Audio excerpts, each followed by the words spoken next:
जातिगत जनगणना कराने की मांग। मित्रों, एक ये बहुत बड़ी साजिश है कि जो देश जाति व्यवस्था पर चलता है, वर्ण व्यवस्था में बांटा गया है, लेकिन वही देश उसमें जातियां बना करके ऊंच नीच का भाव, छुआछूत का भाव, भेदभाव का भाव ये भर दिया गया है।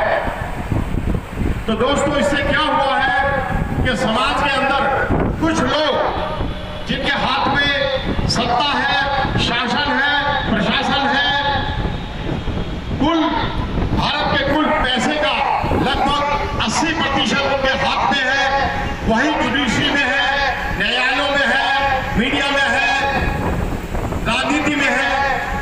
तो उन लोगों ने उस शक्ति का, उस राजनीति का दुरुपयोग किया और कुछ लोगों को जो गरीब है, पूरी तरह पढ़ नहीं पाए, अपने अधिकारों के प्रति सचेत नहीं है, उनको दबाना शुरू किया।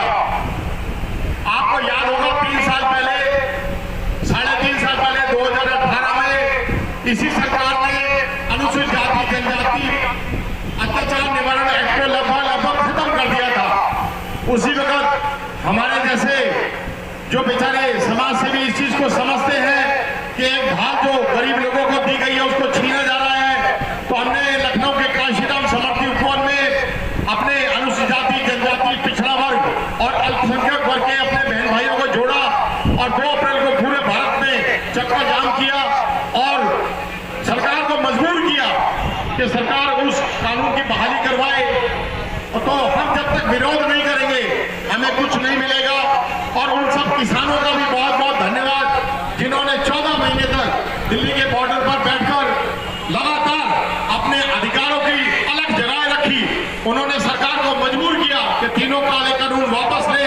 तो दोस्तों, जब तक हम विरोध नहीं करेंगे, जब तक हम बोलेंगे नहीं, हमको दबाया जाता रहेगा। तो क्यों ना हम सब एक हो जाए और संगठित होकर हम सब लोग सरकार से बोले कि पूरे देश में जाति जनगणना करवाई जाए, जिससे कि दूध का दूध और पानी का पानी हो सके। हम कहते हैं सरकार को कि 100% आरक्षण दिया जाए।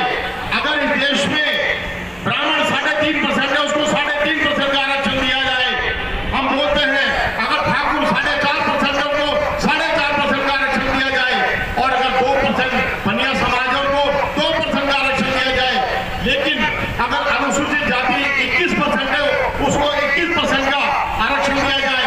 और वो बेचारे हमारे आदिवासी बहन भाई हैं जो जंगलों में रहते हैं, उनको 7.5% का आरक्षण है। हम चाहते हैं कि उनको पूरा उनका 10% का आरक्षण दिया जाए।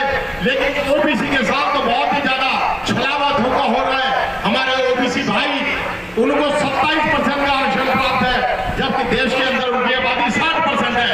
लगभग हर दूसरा व्यक्ति ओबीसी समाज से आता है, ओबीसी बैकग्राउंड से आता है, और उनको केवल 27% का आरक्षण है। अगर उनको 60% का आरक्षण होगा तो मेरे ओबीसी बहन भाई बहुत आगे बड़ी गति से निकलेंगे। इस प्रकार इन सबको जोड़ा जाए तो 90% का ये जो परिवार है, ये सारा जब भी मैं समाज कहूं तो इसी 90% के बहुजन समाज को आप समझे। हमारे बीच में पहली बस आ गई है सहयोग बिहार द्वारका से। पूनम कोली जी इस बस को लेके आई है। एक और उनके पीछे बस है, देखिए वो कहां से आई है।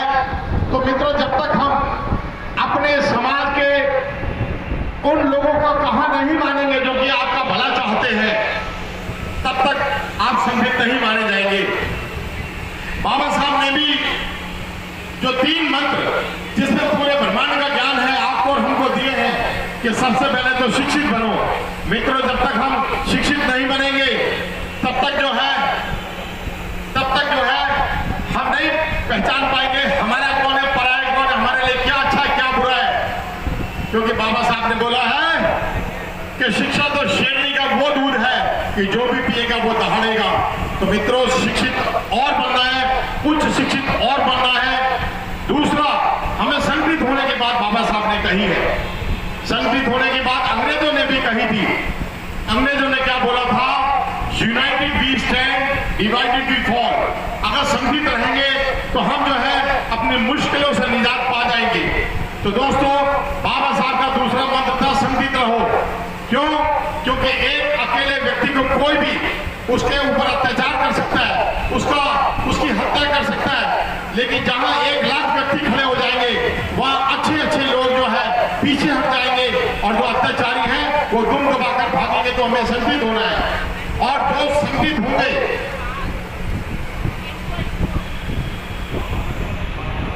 पार्टी और संगठनों से बाहर आकर के सब एकजुट होकर के आह्वान करना होगा, तभी जाकर के हम अपने हर मुद्दे को, जब तक कि आप अभी सभी ने बताया कि जब तक आपका प्रधानमंत्री ओबीसी नकली बन गए हैं, जब तक ओरिजिनल नहीं बनेंगे, राष्ट्रपति हमारा अपना दलित आदिवासी बताते हैं, उनको कहीं बोलने का कोई अधिकार नहीं है। अगर अधिकार होता तो मणिपुर की चाहे पहलवान